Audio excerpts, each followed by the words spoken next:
On today's show, it is part 2 with my friend Glen Willis on the young players on the Hawks roster, specifically AJ Griffin and Mo Gueye, and we'll get into that right now. You are Locked On Hawks, your daily Atlanta Hawks podcast. Part of the Locked On Podcast Network. Your team every day.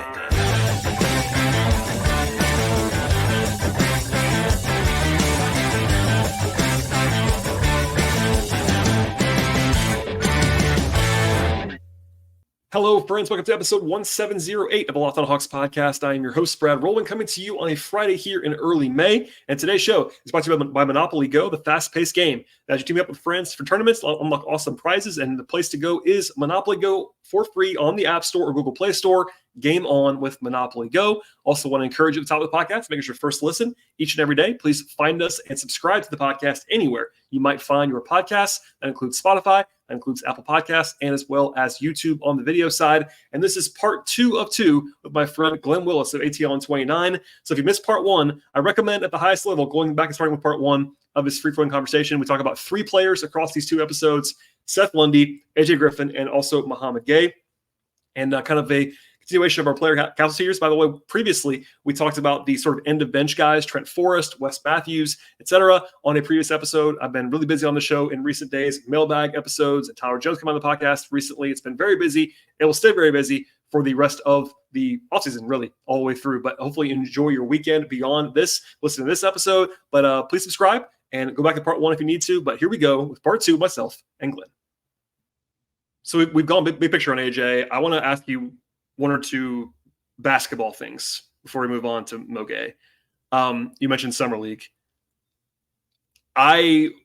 Especially because you're a sicko on this stuff, and Summer League in particular, beyond the processing speed on offense, the way he's playing, there's always been this question about AJ's defense. And given that we've talked about, and we will keep talking about through all of these guys, the state of the Hawks defense is kind of the overarching topic a lot of the time. AJ's been even in his rookie season, was not a particularly helpful defensive player. Not a surprise. He was a rookie. That's what happens. But that is not where his strength lies. I think his prospect profile leans on his offense quite a bit more than his defense. Let's just, for a second, ignore everything off the court, which you can't do, but we'll just try for a second. What do you see as far as like his potential to be a guy, especially in this infrastructure, that can not kill you defensively? Because, as we've always said, with this backcourt, or even part of this backcourt with Trey in particular, like, you can't really afford to have a bunch of negative defending wings on the roster. So is there a way, from what you've seen either this year in the G League, in a small sample size, or as a rookie, can he become a defender that's like not going to get you beat, basically, is what I'll ask you. Well, I mean, just so you kind of start with a few of the things you look at. He has the size, right, that you want at that position. The second thing is actually under Nate, he looked fairly functional at time. Like when he was low man, he was on time. His communication was good and stuff like that. And he looked like but I will remind people, like, Nate's defensive philosophy is simplify everything. Quinn wants to do more sophisticated stuff on defense. And that's another thing, is like, okay, does that suit AJ, right? Or not, right? And like, is like, you watch like the season in Milwaukee after Doc took over. One of the things Doc did, came in and said, we're going to simplify our defense. I mean, all these coaches from that era like really believe in fundamentals, simplicity, those sorts of things, consistency and stuff. And we could have, whether or not that works in the modern NBA we could do a whole podcast on that some other time, right? But Quinn clearly is not like, we're just going to play drop and we're going to keep it simple and we're going to chase over, drop, and help, and all that sort of stuff. We're going to sink to the paint. That's the stuff Nate believes in 100%. And that simplicity, I think, helped AJ look like a fairly competent defender for a rookie during that season. Quinn wants more than that. Quinn wants, like, against this team, we need to lean into our switching. Against this lineup, we're going to double, and at the, elbow, so Quinn seems to believe that we've got to be able to do multiple different things on defense, depending on the opponent, depending on the situation, all that sort of stuff. And that's where you ask yourself, is that suit AJ? And for me, that's not a no or a yes right now. It's that we didn't get to see him this year get challenged by being put on the floor, and on Tuesday night we're doing this, on Friday night we're doing that. How did he handle that? It's an incomplete, right? From an academic standpoint, it's kind of an incomplete. Yeah, you have some concern there about whether that's something that he can do. But when he looked most competent was when Nate was coaching and they were running a pretty basic scheme. Yeah, no, that all makes sense. And, I can't remember who asked me, it was somebody, about whether AJ needed to go like a full season in the College Park Miracle Worker tour down in College Park with Ryan Schmidt. It's not as simple as that, but it wouldn't necessarily be the worst idea. I think especially if you knew what you knew now, would it have been really helpful maybe to have AJ playing in the G League for 3 more months before he actually was? Yeah, it would have been. And I have some theories as to why they didn't send him down earlier, whether it was because of the off-court stuff or just comfort level or whatever. But in just a pure basketball sense, that period between mid-November and mid-February, that 3-month period, yeah, it would have been awesome if he was playing in the G League. It would have been. Just not only for people like us to see him more, but just for him to play defense and him to execute. Not everybody's the same, but the jump that Veet made defensively from when he got to College Park to the end of the season is like mind-blowing. We'll talk about that when we get to him, and it won't be that same for everybody, but I think AJ especially just needs to play too.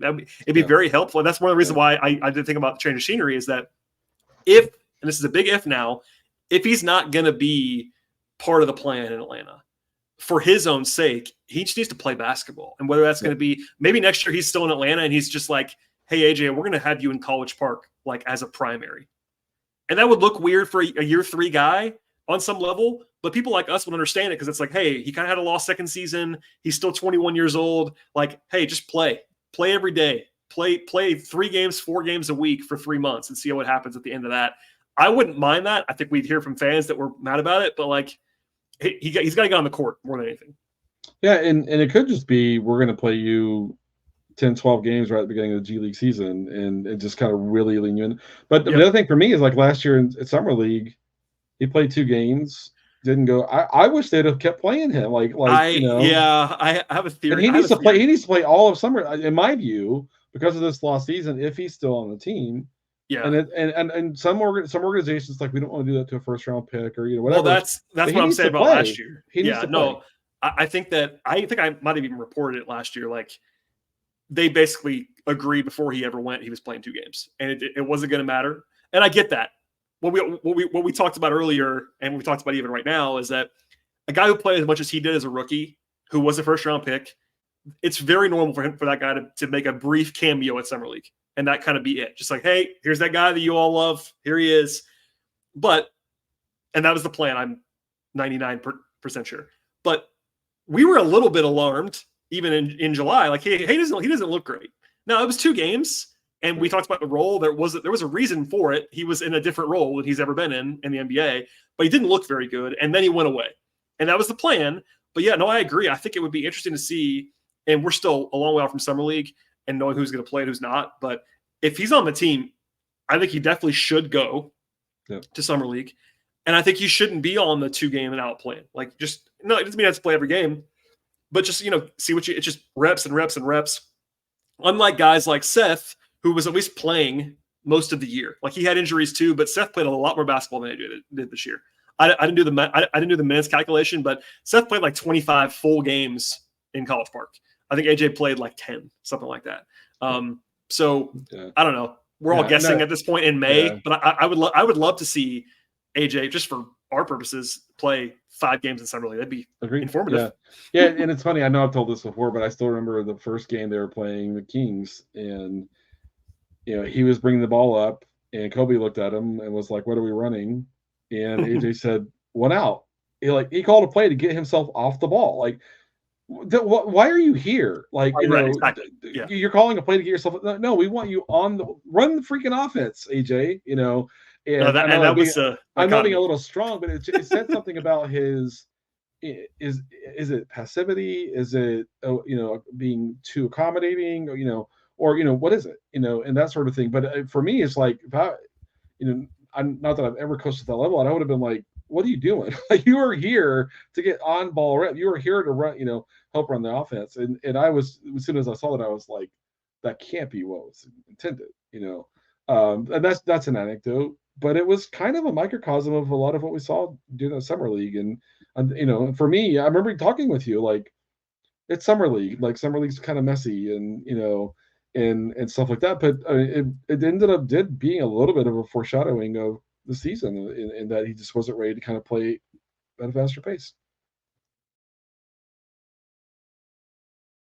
Today's show is brought to you by Monopoly Go, and I've been talking to you about them for a while. And we have to pause here and talk more about them, though, because I've been talking about it a lot, but there's just so much stuff to share with you that's good in the game right now. And Monopoly Go, you can team up with friends for time tournaments where you work together, build up each other's boards, and the more you win together, the more awesome prizes that you happen to unlock. There's so much to get as well. You get unique stickers. You can trade with your friends to complete albums for big prizes. You also get cool new play pieces to travel the boards with in the game, or even hilarious emojis for taunting your friends. That's always fun. Taunt your friends with smashing their buildings or heisting their vaults. Plus, Monopoly Go feels new and exciting each and every day with constantly changing tournaments and challenges. A ton of that can also include their unique mini games like digging for treasures or a robot pachinko machine. There's also new timed events that help you win big, like massive multipliers for everything that you win or rent frenzies. There's also always something fun to discover in Monopoly Go. Get off the bench right now and download the app right now at the Google Play Store or the App Store. Again, get off the bench right now, download the app. It's game on with Monopoly Go.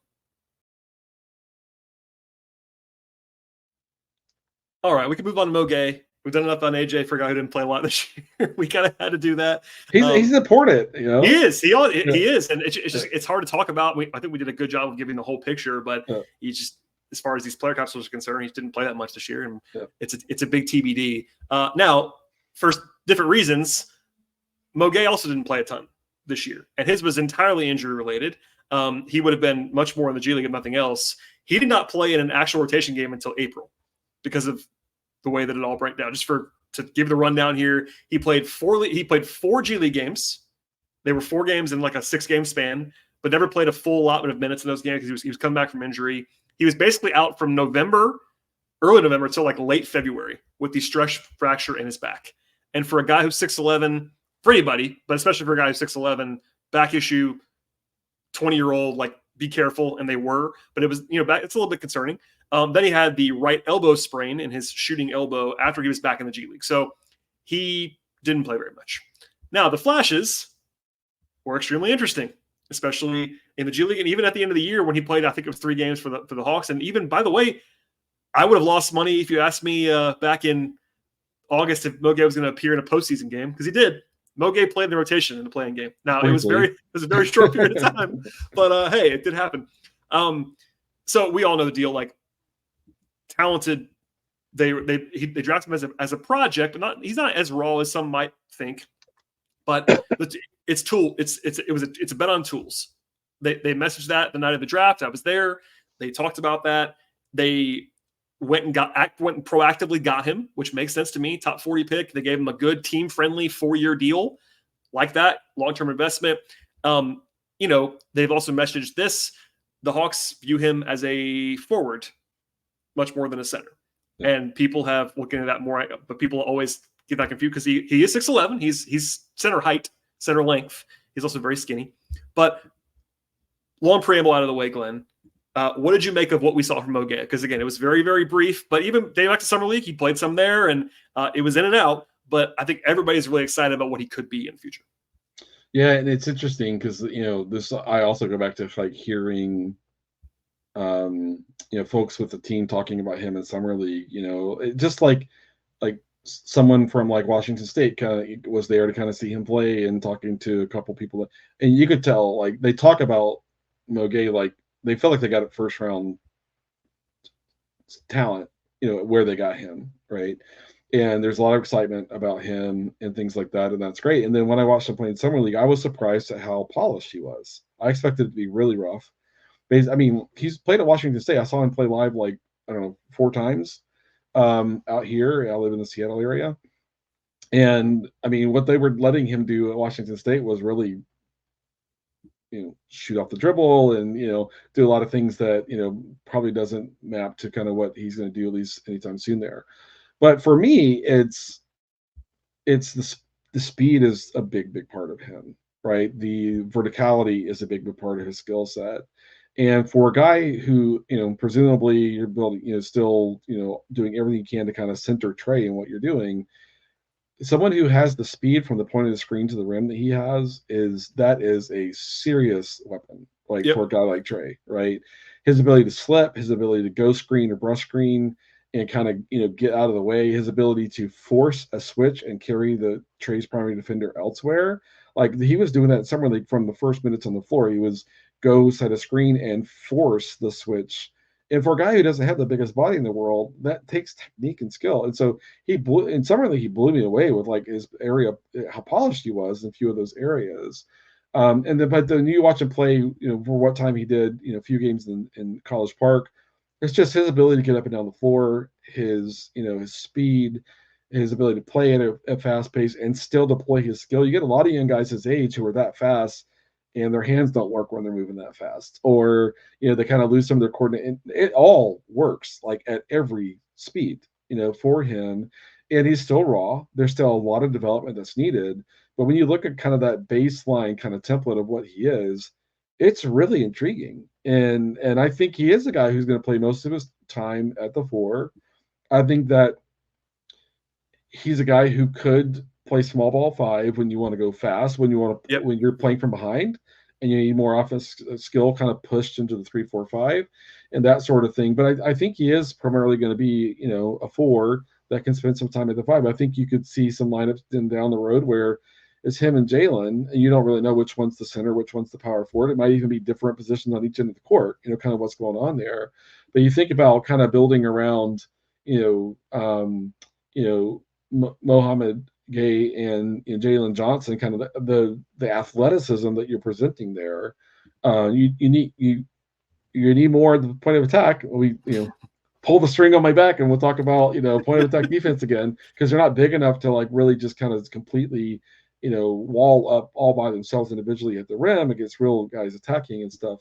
But I mean, I think he was an awesome draft pick where they got him. Yeah, and I think there's a ton of upside. You hope that the back thing is, I mean, one thing that helps you feel a little better about the back, he's not 260 pounds, right? He is very thin. Yeah. Right. And so the amount of load that his back is carrying is different than a guy who's a lot bigger. And so you hope that helps him avoid that being a chronic kind of thing. But I think he's potentially a big part of their future. And I think that when you think about what Quinn wants at the 3 and the 4, he has the raw skill to really develop into being able to do all those things. And so I think that was one of their more successful transactions over the last 12 months, was getting him where they did. Now, there's a lot that he has to put together. There's a lot he has to learn. He didn't get nearly as many reps as you would have liked on any level this past year. But when you saw him play, he looks like, wow, for a guy who has the amount of experience he has, he looks competent and has more polish than I would have ever expected his rookie year. Yeah, I think that I would expect him to play very little this year in Atlanta coming into the season. I think he probably would have ended up playing more if he was healthy than I expected, because of the injuries in front of him more than anything else. But they like him, and it's easy to see why. You talk about just the traits. He is more polished than we would have thought maybe. I think the whole positional thing is overrated. Like Quinn said a few times, like he's a versatile player when he gets asked about positions. But even in the G League, he was not playing the 5. They talk about that way. And for me, positionally, I think it's what Quinn thinks too. Like, it's who you guard, and it's the function you play more often than not. And what they don't believe that he's going to be, and I don't either, to be honest, is like a pure anchor defensively at center. That's kind of that's the difference. I know he's 6'11", but like that could be really appealing as a guy at the 4. Like that, him as a help side defender in the future could be really tantalizing, given his range and his speed that you mentioned before, and the sheer length. He's still and his ability to close from the weak side corner and get to the right, like that. The speed and his ability to close ground it's like 99th percentile, right? Oh, it is. I mean, you watch him on offense too. I mean, when he was playing those small stints late in the meaningless games, basically in April, but he was playing center a few times when they were shorthanded, and even between, like, Clint's not a great athlete at this point compared to, but Clint's still a pretty good center athlete in the NBA, not as much as used to be. Mo Gueye, from setting a screen at the top of the key and rolling to the rim, it is a beeline. Like, he is a monster at doing that. And he's got, look, it's always hard to tell people and people to care about this, but like the gap between Mo Gueye's flashes and his actual play right now is pretty wide. Yep. I think that, and the Hawks know that. They'll tell you that on behind the scenes, like they know he's not ready yet, but that's fine. I mean, he was a rookie this year who played very little, and he was already kind of a long-term bet more than a short-term bet. You see him on the right 3 minutes, he's like, and this guy, whoa, this guy's going to change the league. Right. And then you watch the next 3 minutes, and he might make 6 mistakes and offensive fouls and like it's a mess in a way that's okay. I think that it's a big summer for him to be healthy. Summer league, as much as we talked about earlier with AJ and Seth, like that's really just, it helps us. It helps them get reps, but like 90% of the development of the summer is not games. We're not watching that. But I think it'll be big for him to be healthy enough to put in some big work. And this is not a new theme. I think we talk about this every year on this show with somebody. That first year to second year jump, as far as what you know, what you're coached to do, what you're capable of, all the info you've taken in over the course of the season. Even with Mo not playing, he was around the team all year long. That info dump is very helpful. Now, you still have to put it into practice, but like it's a big, big, big jump, and every player will tell you that. You talk to them in their second year, like, man, I learned so much in the last year, and it's true. And we'll see what that looks like for Mo. But I mean, there's a chance he's playing a real role on this team next year. I don't think he's gonna be starting next to Jalen, but I think that he might be in rotation. Agreed. In October. That wouldn't stun me beyond measure. And it wouldn't stun me if he wasn't either. But like that's in play for a guy who's 21, who he's barely played before, and that's a testament to all the tools that he has. Today's show is brought to you by eBay Motors, and passion, drive, and patience are the formula for winning championships, and it's also what keeps your ride or die alive on the roads. eBay Motors has everything you need to maintain your vehicle and also level up to peak performance. They have superchargers, they have roof racks, they have exhaust kits, LED headlights, and much more. Whether you're into speed, into power, or into style, eBay Motors has you covered across the board. They have over 122 million parts. For number one ride or die, you'll always find exactly what you're looking for at the folks at eBay Motors. And also, eBay Guaranteed Fit means that your part is always guaranteed to fit your ride the first time, every time, or your money's coming back to you at eBay Motors, and you are burning rubber, and you are crucially never burning any cash at eBay Motors. With all the parts that you need at the price that you want, it's easy to turn your car into that MVP and bring home that win that you are seeking. Keep your ride or die alive right now at ebaymotors.com. One more time, the place to go is ebaymotors.com. eBay Guaranteed Fit is only available to U.S. customers. Eligible items only. Exclusions apply. And I think they have to kind of pencil him in there now. Now it all depends on what other roster moves and all that sort of stuff. But yeah, I if he plays summer league, he could be like one of the best 20 players of summer league. Like but the swing skill, right? You think about the athleticism, what it means defensively, his ability his verticality at the rim, lob threat, speed from point of the screen to the front of the rim, all that, his transition defense, switching into the floor. The swing skill that really will determine whether this guy is eventually playing 32 minutes is the shot, right? Yes. Does the shot develop, right? Because if he's can make shots, right? It's funny, they're different guys, but you think about a guy like Chris Boucher, who has made a decent amount of money in the league because he can make enough shots in the position. Yeah. 5 out, space the floor, all that sort of Now he's not nearly the athlete Mo Gueye is. I was going to say they're similar body types, but Mo Gueye is a much better athlete. Yeah, yeah. Mo Gueye is quick switch and really a lot of speed and a lot of verticality and stuff like that. And stuff like that. But I mean, to me, the shot probably determines whether he's a starter one day or not. Very possible. Yeah. And so that's the thing for me. And you watch him shoot, and I'm not. I've never coached shooting, professional. It looks fairly clean, and we'll just have to kind of see. Like, I'm interested to see if he plays in summer league, does the shot look different, or not? The shot looked a little flat at times in summer league, and so. But those are things that generally are kind of correctable. But for me, like if we're trying to kind of pull out our crystal ball, it's like, is he shooting 37% from the 3-point line? Because that may sound pedestrian, but that's big for the position. No, that would be massive. And yeah. I think you probably remember this too, but he was consistent in his media, either in scrums or just talking generally in the summer about how the Hawks just were already messaging to him like, you got to shoot, Mo. Like, you got to shoot, like, no hesitation. You got to let it fly. And that's a Quinn Snyder thing in general, philosophically, for everyone but Clint and Bruno, basically on the whole roster. It's like, you got to shoot. And Jalen was getting that in the preseason too. Jalen, shoot the ball. Right? All these guys. And I think that it's good for him to hear that, because Mo Gueye, I think he even admitted in some form, like, that he wasn't always the most confident shooter, because, you know, I'm sure at lower levels, he's playing center and, like, it's not your role. I mean, at Washington State, you saw it a little bit. Like, he was not playing pure center in college, but a lot of time when you're 6'11", like, nobody cares if you shoot threes. Like, it's nice when you can do it, but at this level, he has to shoot. And I think he learned that and took it to heart, because again, small sample sizes, but even in the G League, in his small time in Atlanta in April, he was letting it go. Like, he was shooting the ball, and whether it goes in or not is huge, to your point.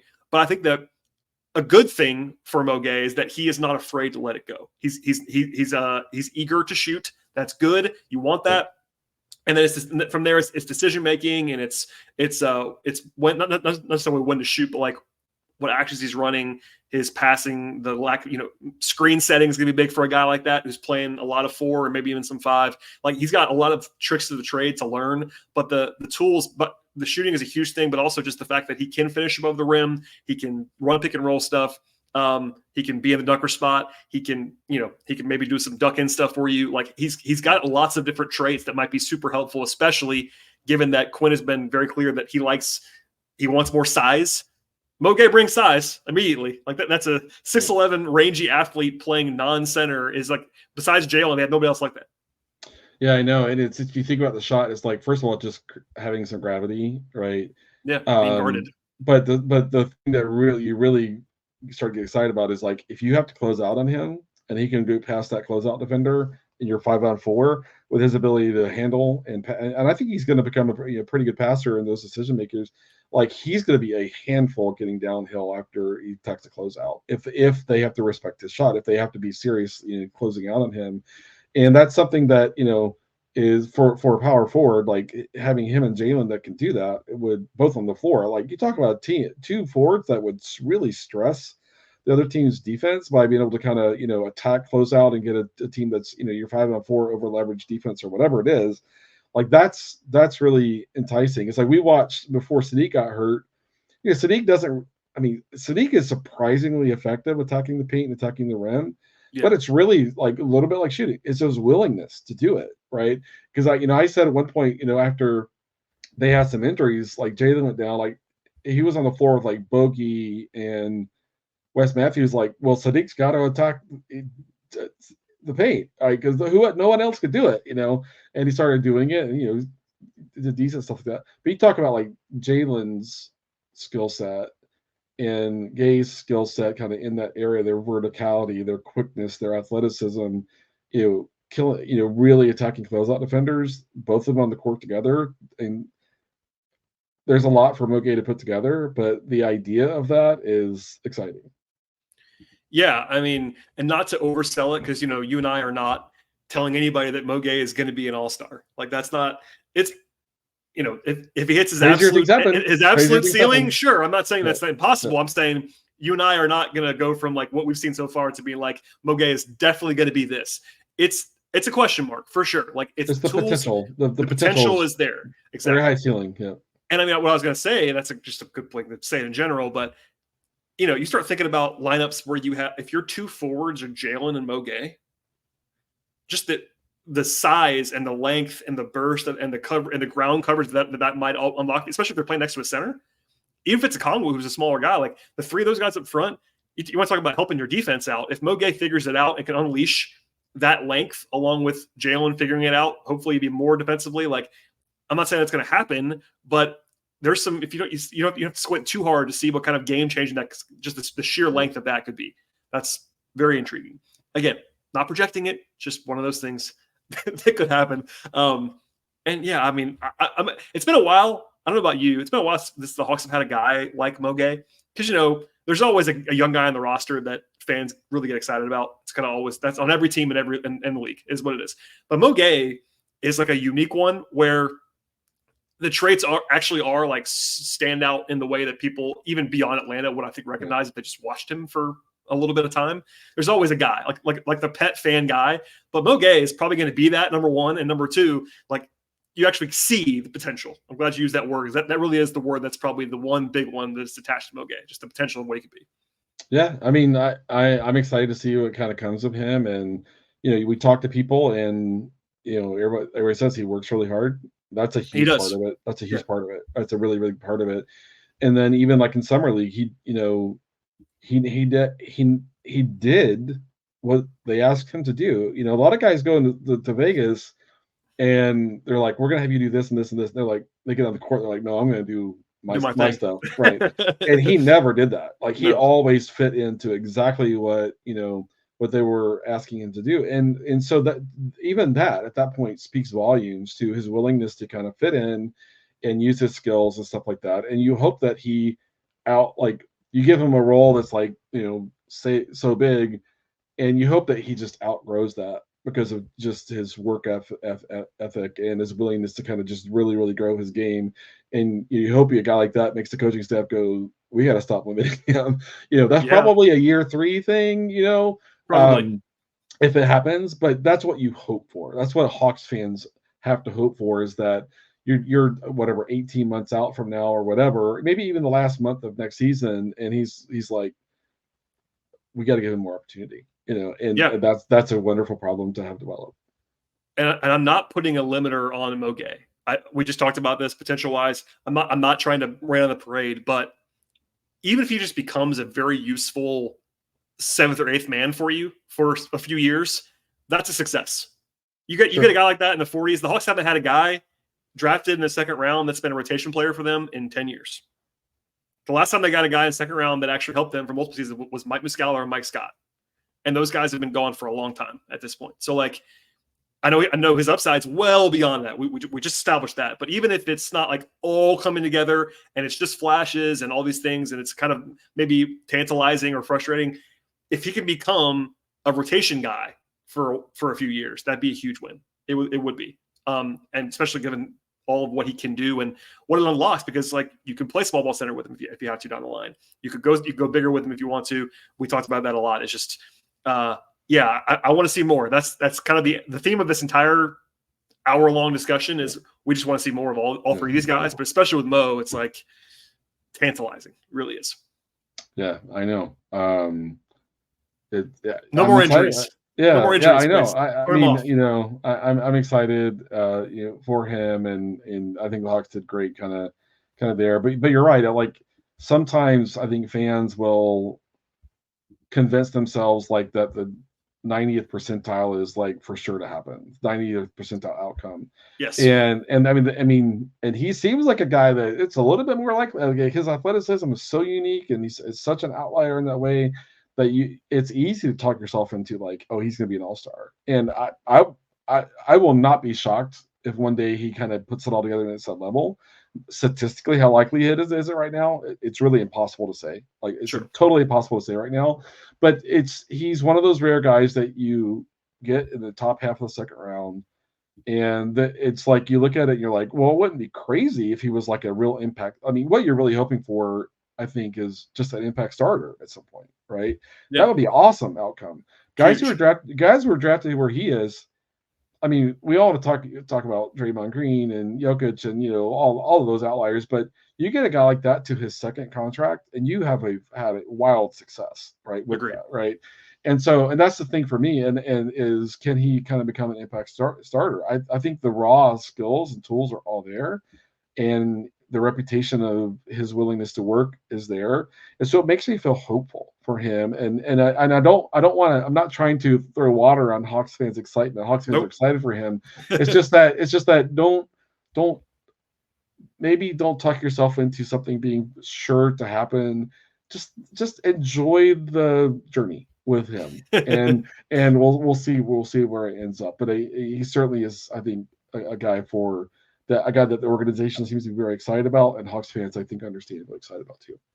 Yeah, I'm looking forward to seeing if he's going to be in Vegas, and I'm sure between the 1st round pick, maybe Kobe, maybe Mo, maybe AJ, maybe Seth, there'll be some guys to follow in July. Next time the Hawks have a sanctioned basketball team on a basketball court, will be them, and we'll see how that goes.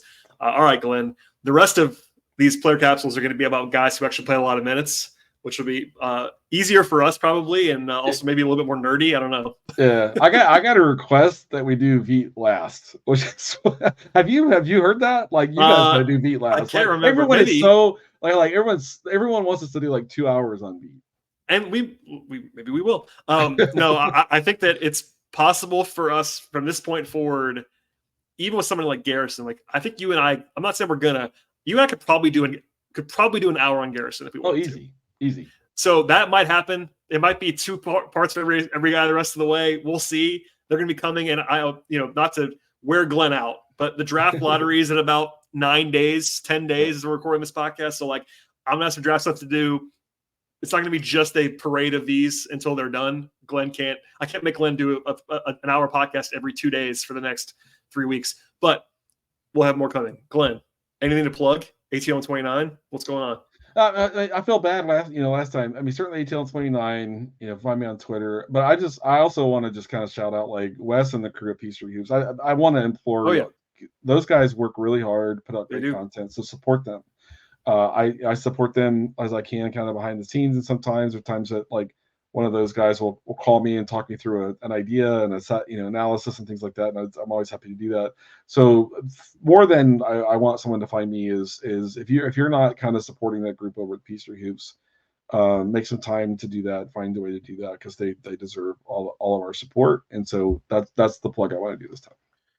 Absolutely. PeachTreeHoops.com. I used to be the person that wrote there and then edited there and all kinds of things. Glenn was there with me, and always a great place to read about the Hawks. So if you are done with all your Hawks listing, and you can listen to lots of Hawks podcasts, also read at the same time, or if you're at work, if you're not trying to work at work, PeachTreeHoops.com is the place to go.